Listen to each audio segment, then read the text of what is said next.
आइए उज्जैन के समाचारों पर चर्चा करूँ। 10 दिवसीय नवरात्रि पर्व का समापन हुआ। घरों में कुल देवियों की पूजा हुई, माता मंदिरों में यज्ञ हवन हुए, उसका समापन हुआ। अनेक स्थानों पर कन्या भोज और फलाहार का वितरण हुआ। माता मंदिर में भारी भीड़ लगी। शहर में आत्महत्याओं का दौर जारी है और ये कैसे थमेगा, कब रुकेगा, इसका भी कहना कठिन है। कल 2 अक्टूबर को गांधी जयंती और लाल बहादुर शास्त्री जयंती है। सुबह प्रभात फेरी निकलेगी। गांधी उद्यान में गांधी जी का और शास्त्री जी का स्मरण कर श्रद्धा सुमन अर्पित किए जाएंगे। कल 2 स्थानों पर रावण दहन होगा, एक दशहरा मैदान पर और एक कार्तिक मेला क्षेत्र में। कल ही महाकाल नए शहर तथा पुराने शहर में भ्रमण करेंगे। जगह जगह स्वागत होगा। बड़ी अच्छी बात है कि महाकाल कम से कम उज्जैन के हालात तो देखेंगे। अब आइए जरा हम ये रावण दहन की प्रथा का बात कर लेते हैं। ब्राह्मण समाज ने तो रावण दहन का विरोध कर कहा कि हम यहाँ रावण दहन के खिलाफ काली हंडियाँ फोड़ेंगे। ठीक है भाई, करो जो भी करना के, परंतु आखिरकार ये रावण दहन की प्रथा है ही गलत। यह एक बड़ी विचित्र कहानी है कि अशोक सम्राट के वंश की 10वां राजा हुआ था और उसका सेनापति था ब्राह्मण शुंग। उसने भरे समारोह में, भरे मंच में, भरे राज दरबार में राजा की हत्या कर दी और खुद ने राजपाट संभाल लिया। तो उसने इसको विजय दिवस के रूप में बनाया था। उसने एक पुतला बनाया और उसमें उन 10 राजाओं के सिरनुमा पुतले लगाए और उनको जलाया और उसका दहन किया। तो जब इसे शुंग ने ऐसे प्रथा कर दी और हम अब यहाँ यह प्रथा विकृत होते होते होते रावण दहन के रूप में आ गई। ये भी एक बड़ी विचित्र बात है। अब आपको शायद यह रहस्य बड़ा विचित्र लगा होगा, परंतु ये ऐतिहासिक तथ्य है, इसको हम नकार भी नहीं सकते। अब यहाँ पर आइए हम शहर की अब बात करें तो रावण दहन चल रहा। कल 2 स्थानों पर रावण दहन होगा। परसों अंकपात क्षेत्र और नानाखेड़ा में रावण दहन होगा और 4 तारीख को भी कहीं ना कहीं छुटपुर रावण दहन हो सकता है। चलिए, अब ये भी बात हमने सब देख ली। अब मामला बड़ा विचित्र आता है कि आखिरकार हमारे देश में, हमारे शहर में, हमारे देश में रावणों की ऊंचाई बहुत होती जा रही है। कोटा में तो 251 फीट ऊंचा रावण बना। हमारे यहाँ पर भी 101 फीट, 121 फीट के रावण बन रहे। सब जगह रावणों की ऊंचाइयाँ बढ़ाई जा रही है, परंतु इसके विरोध में एक कड़वा सच भी आ रहा है कि हमारे देश में रामत, शिवत और कृष्णत्व की हाइट छोटी होती जा रही है, वे बोने होते जा रहे हैं। इसकी यह प्रथा अच्छी नहीं है। यह हमारे संस्कृति और संस्कार के लिए दुखदायी है। करो भाई, जो मन की बात है। कलयुग है, जो अपने अपने जैसा चाहता ना वैसा करता है। अब इसमें कोई क्या करता। अब यहाँ पर शहर की स्थिति बड़ी नाजुक है। जल, वायु एवं ध्वनि प्रदूषण चरम पर है। कौन नियंत्रण करेगा, कुछ भी नहीं कहना। शहर में लूट मार जारी है, छात्र ठगी जारी है, अतिक्रमण जारी है और अनेक प्रकार की कुव्यवस्थाएं हैं। जनता भी मौन है, मगर अब किससे कहे, कौन है, कौन सुधारेगा व्यवस्था। यहाँ पर प्रशासन, पुलिस और यातायात पुलिस को समय नहीं है कि वो सारी जन समस्याओं का निपटारा करे। ठीक है, अब शहर में लूट राज भी विद्यमान है, और अब कैसे क्या होगा शहर का हाल अभी कुछ कह नहीं सकते। और शहर में तो बहुआयामी अराजकता है, इसको कोई नहीं मिटा सकता। और यहाँ पर धर्म के नाम पर है ना, अनेक प्रकार के नाटक हो रहे हैं, जनता को मूर्ख बनाया जा रहा है। आत्मचिंतन और आत्म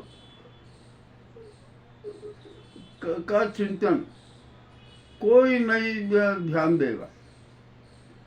आत्म निरीक्षण तो करो, अपना सच तो जानो, किंतु कोई इस बात पर ध्यान नहीं देता, बस दिखावे के दान धर्म में विश्वास है। तो ये अच्छा थोड़ी है, ये तो एक संस्कृति का पराभव है। आत्मदर्शन और आत्मचिंतन ये सबसे बड़ा धर्म होता है, परंतु इस धर्म को कोई पालन नहीं करना चाहता। दिखावे के धर्म में सबका विश्वास है।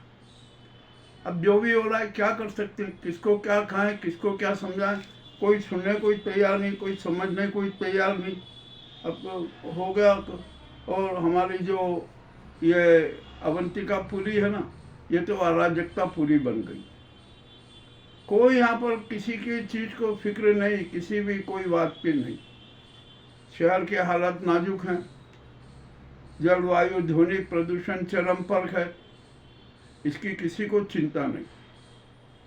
अब यहाँ पर अब मौसम बिल्कुल ख़राब होता जा रहा है, और संभव है कि ये 10 अक्टूबर तक मौसम का हालचाल ऐसा ही रहेगा। मानसून की विदाई 10 अक्टूबर तक ही होगी, ऐसी भी संभावना नजर आ रही है। यहाँ पर शहर अनेक समस्याओं से ग्रस्त है। अब ये समस्याओं का निदान कैसे होगा कुछ कह नहीं सकते। अहम समस्या पेयजल की है। अब पेयजल के नाम पर भी अनेक प्रकार की घोषणाएं हो रही है, उन घोषणाएं सब व्यर्थ हैं। कोई नए बांध बनाने की बात कर को क्या कर रहा है, कुछ भी नहीं है। जल समस्या का सच्चा समाधान है गंभीर डैम का दूसरा चरण पूर्ण किया जाए। सारे अवरोध समाप्त हो चुके हैं, बस निर्माण कार्य करने की जरूरत है। कोई नया डैम बनाने की जरूरत नहीं है। गंभीर डैम का दूसरा चरण पूरा कीजिए। हमारा दावा है कि 200 साल तक उज्जैन की जनता को किसी भी प्रकार का जल कष्ट नहीं होगा। हर सिंहट में जल कष्ट का रूप नजर नहीं आएगा। और यदि हमने दूसरा चरण पूरा कर लिया ना, तो क्षिप्राव को हम प्रवाहमान करने के लिए भी यहाँ से उसमें जल छोड़ सकते हैं। मतलब क्या करें, कौन करेगा, कुछ नहीं करेगा। और यहाँ पर शहर की जनता को तो मूर्ख बनाया जा रहा। इतनी घोषणा, इतनी घोषणा, इतनी घोषणा की जिसकी कोई सीमा नहीं। और घोषणा करने वालों को भी नहीं पता होगा कि उन्होंने कितनी कितनी घोषणाएं की और कितनों को मूर्त रूप देना है। अतिक्रमण हर तरफ है, शहर खुदा पड़ा है। क्या होगा क्या नहीं होगा कुछ कह नहीं सकते। अभी सवारी मार्ग का भी सुधार करना है, वो भी कब होगा कुछ कह नहीं सकते। अब यहाँ पर अनेक प्रकार की योजनाएं आई है, अब देखते हैं क्या होता है। समय कम है, सिंहट दस्तक दे रहा है। अब क्या होगा क्या नहीं होगा ये तो महाकाल ही जाने। अब यहाँ धर्म के नाम पर भी कितने प्रकार के नाटक हो रहे हैं, किसी से छिपे नहीं है। साधु संतों के, अखाड़ों के और धार्मिक चिंटुओं के भी खेल है ना, बड़े विचित्र हैं। सब अपने आप की राजनीति करते हैं, अपने आप को हाईलाइट करने के लिए जाने क्या क्या करते हैं। जो भी करते हैं वो करते ही रहेंगे। अभी तो हमारे रेलवे स्टेशन का भी विकास होना है। अब नया तो होगा नहीं, जो वर्तमान व्यवस्था में कुछ थोड़ा आंशिक सुधार करके सिंहट 2018 का निपटान करना पड़ेगा। अब ये फ्रीगंज का जो पुल बना हुआ है, यहाँ पर भी अनेक समस्याएं आ रही है। क्या होगा क्या नहीं होगा, ये तो उज्जैन तो समस्याओं का घर है। यहाँ पर कदम कदम पर तो समस्याएं हैं। अब यहाँ पर मार्गों का चौड़ीकरण होना है, कुछ भी जो हो रहा है, जो मार्ग पे जो खोद डाले उनका भी कोई सुध नहीं ले रहा है। हर तरह से मतलब अराजकता फैली हुई है।